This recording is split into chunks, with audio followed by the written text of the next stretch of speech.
ادا کی ہے، چاہے ہم اس مخلوق کو جانتے ہوں اور چاہے نہ جانتے ہوں، وہ مخلوق ہمارے علم میں ہو چاہے ہمارے علم میں نہ ہو، کوئی ایسی مخلوق نہیں ہے کہ جس کے ذریعے سے ہم اہل بیت کا مقابلہ کر سکیں۔ اہل بیت اور ہیں، کائنات کی ہر شے اور ہے۔ ملائکہ بہتر ہے یا انسان؟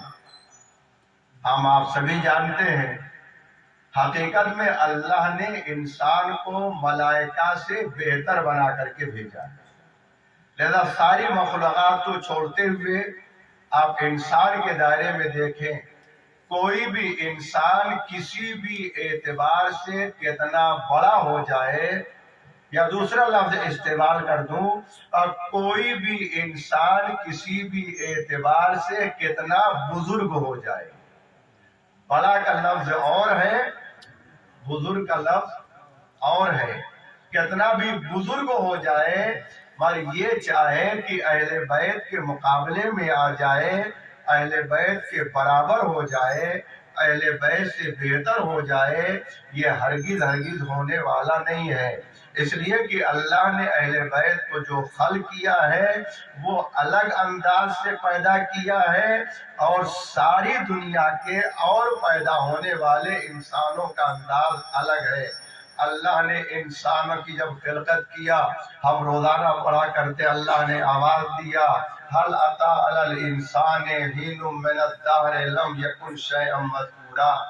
انسان پر ایک ایسا وقت تھا جو قابل ذکر نہیں تھا، ایک ایسا وقت تھا انسان پر جو انسان قابل ذکر نہیں تھا، یعنی کسی نام کے ذریعے سے نہ اس کی طرف اشارہ کیا جا سکتا تھا، نہ انسان کو پہچانوایا جا سکتا تھا، نہ اللہ یہ کہہ سکتا تھا کہ یہ انسان ہے، میں اسے انسان بنا کے پیدا کرنے والا ہوں، لہذا انسان کا تذکرہ نہیں ہو سکتا تھا، بشر کا ذکر نہیں ہو سکتا تھا، لہذا اللہ نے کہا ایک انسان کا وقت وہ بھی تھا جب یہ انسان قابل ذکر نہیں تھا۔ اب دیکھنا یہ ہے جب اللہ نے ہر انسان کو قابل ذکر بنانا چاہا تو آخر کیسے اللہ نے بنایا، کیسے اللہ نے ذکر کیا کہ یہ انسان قابل ذکر ہو گیا۔ جب تک اللہ نے اس منزل تک نہیں پہنچایا تب تک یہ انسان قابل ذکر نہیں تھا، لہذا اب اللہ نے جب انسان کو قابل ذکر بنانے کا ارادہ کیا تو اللہ نے سب سے پہلے اسے نجس پانی کی شکل عطا کیا۔ اس کے پہلے انسان قابل ذکر نہیں تھا، انسان کا تذکرہ نہیں ہو سکتا تھا، انسان کو انسان اللہ کہنے کے لیے تیار نہیں تھا، اور جو سب سے پہلے اللہ نے انسان کو انسان بنانے کا ارادہ کیا تو آواز دیا، دیکھو اے انسان یہ تمہاری منزل ہے کہ ہم نے تمہیں ابتدا کرنے کے لیے نجس پانی کے خلق کیا۔ اللہ نے انسان کی خلقت کو نجس پانی سے کر کے زمانے والوں کو یہ بتایا، اے انسان یاد رکھ لے تیری ابتدا بھی نجس ہے، تیری انتہا بھی نجس ہے، تیری ابتدا بھی نجس ہے، تیری انتہا بھی نجس ہے، ان دونوں نجاستوں کے درمیان ہم تمہیں پاک رکھنا چاہتے ہیں، ان دونوں نجاستوں کے درمیان اب میں تمہیں پاک رکھنا چاہتا ہوں، لہذا تمہیں یہ سمجھنا پڑے گا ان دونوں نجاستوں کے درمیان اگر میں تمہیں پاک رکھنا چاہتا ہوں تو تم کیسے پاک ہوگے۔ اللہ نے اہل بیت کو پاک بنا کر کے بتایا، اور یاد رکھو اگر تمہیں پاک زندگی گزارنا ہے، ہم نے جنہیں طہارت عطا کیا ہے ان سے محبت کرو تو تمہیں طہارت بھی مل جائے گی، پاکیزگی بھی۔ لہذا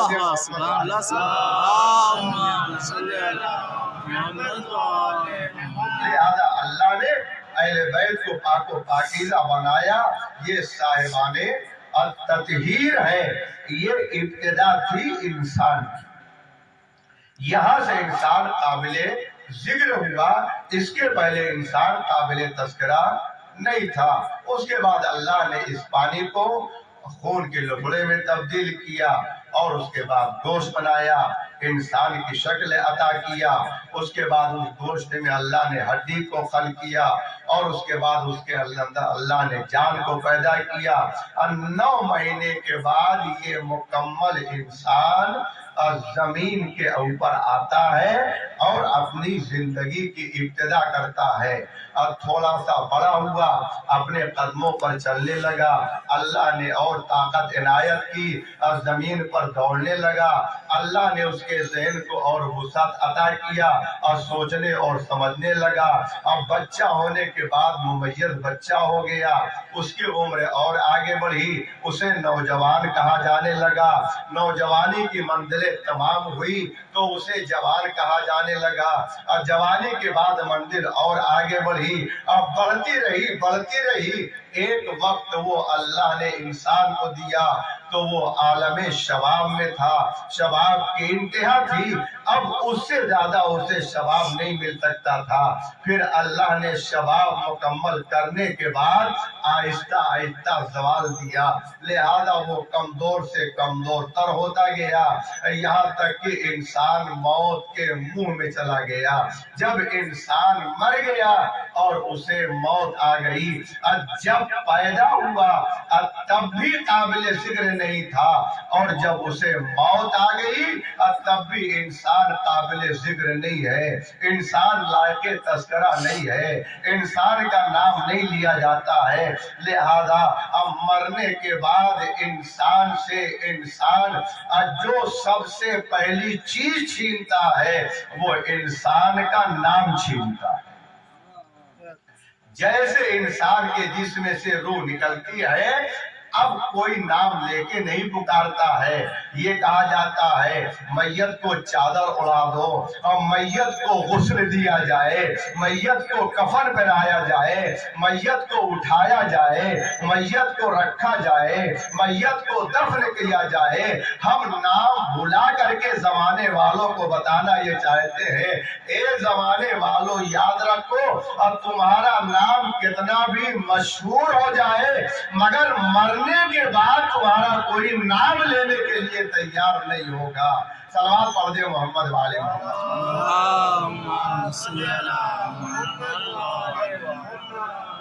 پیدا ہونے کے پہلے بھی قابل ذکر نہیں تھا، اور مرنے کے بعد بھی انسان قابل ذکر نہیں ہے۔